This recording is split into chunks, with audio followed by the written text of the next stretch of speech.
안녕하세요. 힐링 브레인입니다. 오늘은 ADHD 약물 치료의 효과에 대해서 살펴보겠습니다. 93페이지입니다. 우리 김강호 저자께서 사견을 적은 것이므로 참고하시라고 적혀 있어요. 박스 안에 느껴지는 기분하고 실제 효과는 다르다. 효과라는 건 객관적으로 평가할 수 있어야 한다. 기분은 단지 주관적인 기분일 뿐이다. 라고 경고를 하고 있죠. 이번에는 약물 치료라는 사람이라면 누구나 관심 있는 주제에 대해 이야기해 보려고 합니다. 약물 치료를 이제 막 시작한 사람일수록 더 관심이 가는 이야기일 겁니다. 약물 치료 시작 단계에서 목표를 제대로 정립하지 않으면 시간이 흐를수록 생각이 점점 산으로 갑니다. 시작하기 전에 다른 약은 약의 효과를 어떻게 판단하는지 살펴보겠습니다. 인슐린이라는 호르몬 단백질은 우리 혈액 내 포도당 농도가 일정 수준보다 높아졌을 때 사용하는 약물입니다. 당뇨병에 쓰는 거죠. 사람은 원래 자체적으로 혈당 조절 시스템을 가지고 있습니다. 하지만 어떤 이유로 이 시스템이 제대로 작동을 하지 않는다면 인슐린이라는 약을 써서 혈류의 포도당 농도를 인위적으로 높여주는 거죠. 인슐린의 약효가 있는지 없는지 알려면 피를 뽑아서 혈당 수치를 측정해야 합니다. 이때 측정된 혈당이 숫자로 표시되는데요. 이 숫자는 환자의 감정이나 기분 그리고 느낌이 반영되지 않는 객관적인 정보입니다. 만약에 내가 평소보다 피곤하고 몸이 무겁다거나 불편한 느낌이 있어도 측정된 혈당 수치가 정상 범위 내라면 약효가 있는 겁니다. 반면 아침에 일어날 때 몸이 가볍고 하루를 상쾌한 기분으로 보내더라도 혈당 수치의 변화가 없다면 약효가 없다고 봐야 하는 것입니다. 우리 몸에 사용하는 모든 약물의 효과가 있는지 없는지, 있다면 얼만큼 있는지 등 이에 대한 판단은 다 측정을 통해 객관적인 방법으로 그런 식으로 진행이 됩니다. 하지만 우리가 먹는 ADHD 약은 이런 경우와 조금 다른 것 같습니다. 보통 치료를 시작한 지 얼마 안 돼서 이런 말을 하죠. 집중이 너무 잘 되더라고요. 상대방이랑 대화할 때 놓치지 않고 이해를 잘할 수 있었어요. 할 일을 미루지 않게 되었어요. 이런 식으로 우리는 ADHD 약을 먹으니까 약의 효과가 있다 라고 자신의 상태를 표현합니다. 그런데 정말 약효가 있는 걸까요? 어쩌면 우리는 약물 복용 후에 달라진 기분과 새로운 느낌을 약효로 오해하고 있는 걸 수도 있습니다. 자꾸 딴짓과 딴 생각을 하느라 제대로 공부를 못하던 학생이 사실 ADHD였다고 생각해 봅시다.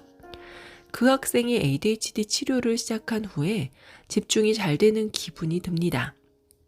앞으로 성적이 올라갈 생각에 매우 들떠있기도 합니다. 공부하는 중에 자꾸 인터넷 커뮤니티에 가서 공부가 잘 되는 기분이라고 글을 남기고 ADHD에 대한 검색을 하면서 시간을 씁니다. 그런데 진단 전과 진단 후에 하루 총 집중 시간을 측정해 보니 변화가 없습니다. 성적도 그대로입니다. 그렇다면 이 학생에게 약효가 있었던 것일까요?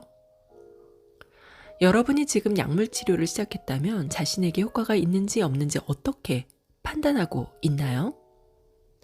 더 나아가 전문의 선생님과 약의 양을 높이는 증량 또는 유지 또는 감량에 대해서 이야기를 나눌 때 자신의 변화를 어떻게 설명하고 있으신가요? 먼저 우리에게 있어서 약효는 무엇인지 생각해 봅시다. 사전적 의미부터 볼게요. 약효는 약의 효과입니다. 그리고 효과는 어떤 목적을 지닌 행위에 의해서 나타나는 보람 있는 결과입니다. 그렇다면 나에게 있어서 약효는 내가 ADHD 약을 먹는 목적에 대한 보람 있는 좋은 결과를 말한다고 할 수 있겠죠. 즉 우리가 왜 ADHD 약을 먹는지 약을 먹는 나의 목적이 무엇인지 스스로 말할 수 있어야 합니다. 그리고 결과의 객관화가, 즉 측정해서 객관화하는 것이 필요합니다. ADHD는 매우 넓은 스펙트럼을 가집니다. 다시 말해서 같은 ADHD로 진단을 받았어도 각자 증상이 다르고 각 증상에 대한 정도와 차이도 있습니다. 게다가 사람마다 곤란함을 겪는 상황이 다르고 처한 환경도 다르죠. 누구는 직장에서 회사원으로 있고, 누구는 아이를 양육하는 전업주부고, 누구는 학생이고 수험생으로, 이렇듯 존재 양상이 다 다릅니다. 회사원에게는 지각을 하고 부주의로 인한 잦은 실수가 문제가 되죠. 또 전업주부라면 자신의 감정 조절 문제로 인해서 아이의 성장에 악영향도 줄 수 있고, 또 집안일을 미루는 회피 행동으로 인해서 집안이 엉망일 수도 있습니다. 학생이나 수험생에게는 공부할 때 주의력 조절 기능이 부족한 게 문제가 될 수 있습니다. 따라서 이런 문제 행동을 타겟팅하는 약물 치료의 목적이 다 같을 수는 없다고 생각합니다. 나에게 약 효과가 있는지를 판단하기 전에 내가 원하는 약 효과가 무엇인지 생각해 봐야 합니다. 저자의 이야기를 하나 하고 있어요. 읽어드릴게요. 저는 12년 전쯤 약물치료 초기에 페니드라는 약물을 복용했습니다.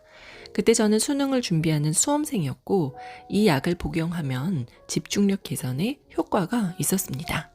계획된 공부를 하는 도중에 주의가 이탈되는 횟수가 감소했습니다. 그런데 감정 조절엔 조금 문제가 있었습니다. 별거 아닌 일에도 화가 났습니다. 일례로 이런 일이 있었어요. 학원 담임 강사께서 저에게 너무 열심히 하지 말고 적당히 요령껏 해. 조금만 공부해도 성적이 좋은 사람들도 있어. 효율적으로 해. 라고 말했습니다. 머리가 좋은 누군가에는 맞는 말일 수 있지만, 하지만 머리가 좋지 않던 저는 조언을 그대로 들었다가 큰 실패를 겪었습니다. 그래서 그런 말과 비슷한 말을 들으면 화가 났습니다. 내 인생을 망치려고 작정을 했군. 딱 반대로 행동해야지.